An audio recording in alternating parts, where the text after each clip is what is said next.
जय श्री राम मित्रों। पिछले सर्ग में हमने जाना कि किस तरह से महर्षि वाल्मीकि ने रामचंद्र जी के संपूर्ण जीवन का साक्षात्कार किया। अब आने वाले सर्ग में हम ये जानेंगे कि वाल्मीकि जी ने रामायण की रचना के बाद में सबसे पहले इसको किसे कंठस्थ कराया। तो आपका स्वागत है एटर्नल ग्रंथ बाई मेघराज में। तो सुनते हैं बाल कांड से सर्ग 4। जय श्री राम। श्रीमद् वाल्मीकि रामायण बालकांड चौथा सर्ग।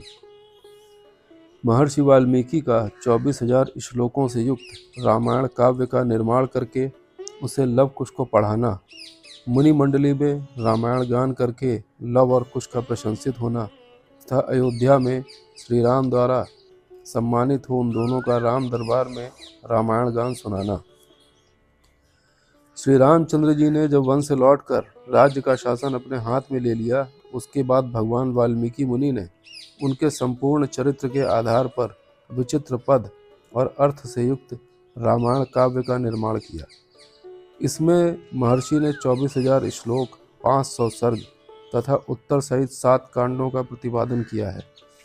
भविष्य तथा उत्तरकांड सहित समस्त रामायण पूर्ण कर लेने के पश्चात सामर्थ्यशाली महाज्ञानी महर्षि ने सोचा कि कौन ऐसा शक्तिशाली पुरुष होगा जो इस महाकाव्य को पढ़कर जन समुदाय में सुना सके।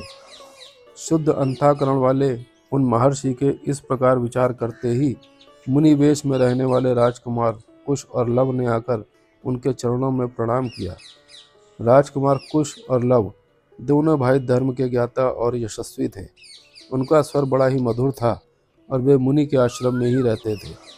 उनकी धारणा शक्ति अद्भुत थी और वे दोनों ही वेदों में पारंगत हो चुके थे। भगवान वाल्मीकि ने उनकी ओर देखा और उन्हें सुयोग्य समझकर उत्तम व्रत का पालन करने वाले उन महर्षि ने वेदार्थ का विस्तार के साथ ज्ञान कराने के लिए उन्हें सीता के चरित्र से युक्त संपूर्ण रामायण नामक महाकाव्य का, जिसका दूसरा नाम पौलत्स्य वध अथवा दशानन वध था, अध्ययन कराया। वह महाकाव्य पढ़ने और गाने में भी मधुर, द्रुत, मध्यम और विलंबित तीनों गतियों से अन्वित, षडज आदि 7 स्वरों से युक्त, वीणा बजाकर स्वर और ताल के साथ गाने योग्य तथा श्रृंगार, करुण, हास्य, रौद्र, भयानक तथा वीर आदि सभी रसों से अनुप्राणित है।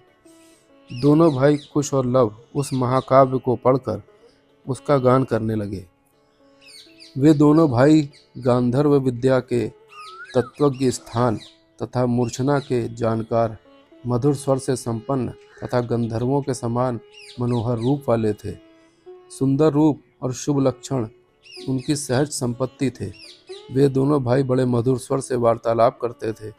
जैसे बिंब से प्रतिबिंब प्रकट होते हैं, उसी प्रकार श्री राम के शरीर से उत्पन्न हुए वे दोनों राजकुमार दूसरे युगल श्री राम ही प्रतीत होते थे। वे दोनों राजपुत्र सब लोगों की प्रशंसा के पात्र थे। उन्होंने उस धर्मानुकूल उत्तम उपव्याख्यान में संपूर्ण काव्य को जिह्वाग्र कर लिया था तथा जब कभी ऋषियों, ब्राह्मणों तथा साधुओं का समागम होता था, उस समय उनके बीच में बैठकर वे दोनों तत्वज्ञ बालक एकाग्रचित हो रामायण का गान किया करते थे। एक दिन की बात है, बहुत से शुद्ध अंतःकरण वाले महर्षियों की मंडली एकत्र हुई थी। उसमें महान सौभाग्यशाली तथा समस्त शुभ लक्षणों से सुशोभित महामनस्वी कुश और लव भी उपस्थित थे। उन्होंने बीच सभा में उन महात्माओं के समीप बैठकर उस महाकाव्य रामायण का गान किया। उसे सुनकर सभी मुनियों के नेत्रों में आंसू भर आए और वे अत्यंत विस्मित, विमुग्ध होकर उन्होंने साधुवाद देने लगे। मुनि धर्म वत्सल तो होते ही हैं, वह धार्मिक उपाख्यान सुनकर उन सबके मन में बड़ी प्रसन्नता हुई। वे रामायण कथा के गायक कुमार कुश और लव की जो प्रशंसा के योग्य थे, इस प्रकार प्रशंसा करने लगे, अहो, इन बालकों के गीत में कितना माधुर्य और श्लोकों की मधुरता तो और भी अद्भुत है। यद्यपि इस काव्य में वर्णित घटना बहुत दिनों पहले हो चुकी है, तो भी इन दोनों बालकों ने इस सभा में प्रवेश करके एक साथ ऐसे सुंदर भाव से स्वर संपन्न राग युक्त मधुर गान किया है कि वे पहले की घटनाएं भी प्रत्यक्ष सी दिखाई देने लगी हैं। मानो अभी अभी आंखों के सामने घटित हो रही हो। इस प्रकार उत्तम तपस्या से युक्त महर्षिगण उन दोनों कुमारों की प्रशंसा करते और वे उनसे प्रशंसित होकर अत्यंत मधुर राग से रामायण का गान करते थे। उनके गान से संतुष्ट हुए किसी मुनि ने उठकर उन्हें पुरस्कार के रूप में कलश प्रदान किया। किसी दूसरे महायशस्वी महर्षि ने प्रसन्न होकर उन दोनों को वल्कल वस्त्र दिया। किसी ने कालमय चर्म भेंट किया, किसी ने यज्ञोपवीत। महर्षि वाल्मीकि द्वारा वर्णित यह आश्चर्यमय काव्य परवर्ती कवियों के लिए श्रेष्ठ आधारशिला है। श्री रामचंद्र जी के संपूर्ण चरित्रों का क्रमशः वर्णन करते हुए इसकी समाप्ति की गई है। संपूर्ण गीतों के विशेषज्ञ राजकुमारों यह काव्य आयु एवं पुष्टि प्रदान करने वाला तथा सबके कान और मन को मोहने वाला मधुर संगीत है। तुम दोनों ने बड़े सुंदर ढंग से इसका गान किया है। एक समय सर्वत्र प्रशंसित होने वाले राजकुमार कुश और लव अयोध्या की गलियों और सड़कों पर रामायण के श्लोकों का ज्ञान करते हुए विचर रहे थे। इसी समय उनके ऊपर भरत के बड़े भाई श्री राम की दृष्टि पड़ी। उन्होंने उन समादर योग्य बंधुओं को अपने घर बुलाकर उनका सम्मान किया। तदनंतर शत्रुओं का संहार करने वाले श्री राम सुवर्णमय दिव्य सिंहासन पर विराजमान हुए। उनके मंत्री और भाई भी उनके पास ही बैठे थे।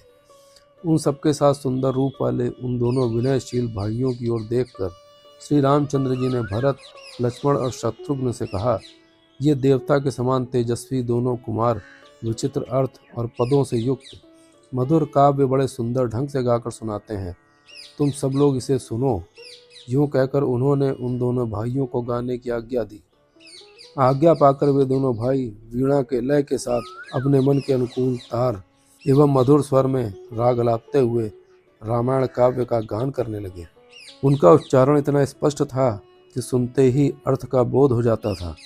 उनका ज्ञान सुनकर श्रोताओं समस्त अंगों में हर्षजनित रोमांच हो आया तथा उन सबके मन और आत्मा में आनंद की तरंगें उठने लगीं। उस जनसभा में होने वाला वह ज्ञान सबकी श्रवणेंद्रियों को अत्यंत सुखद प्रतीत होता था। उस समय श्री राम ने अपने भाइयों का ध्यान आकृष्ट करते हुए कहा, ये दोनों कुमार मुनि होकर भी राजोचित लक्षणों से संपन्न हैं। संगीत में कुशल होने के साथ ही महान तपस्वी हैं। वे जिस चरित्र का प्रबंध काव्य गान करते हैं वह शब्द अलंकार युक्त उत्तम गुण एवं सुंदर रीति आदि से युक्त होने के कारण अत्यंत प्रभावशाली है। मेरे लिए भी अभ्युदय कारक है, ऐसा वृद्ध पुरुषों का कथन है। अतः तुम सब लोग ध्यान से इसको सुनो। तदनंतर श्री राम की आज्ञा से प्रेरित हो वे दोनों भाई मार्ग विधान की रीति से रामायण का पाठ करने लगे। सभा में बैठे हुए भगवान श्री राम भी धीरे धीरे उनका गान सुनने में तन्मय हो गए। इस प्रकार श्री वाल्मीकि निर्मित आर्ष रामायण आदि काव्य में बाल कांड में चौथा सर्ग पूरा हुआ। हम जल्दी ही फिर मिलेंगे श्रीमद् वाल्मीकि रामायण बाल कांड के 5वें सर्ग के साथ, जिसमें हम राजा दशरथ द्वारा सुरक्षित अयोध्यापुरी का वर्णन सुनेंगे। तब तक प्रभु राम आप सब पर अपनी कृपा बनाए रखें। जय श्री राम, जय सनातन।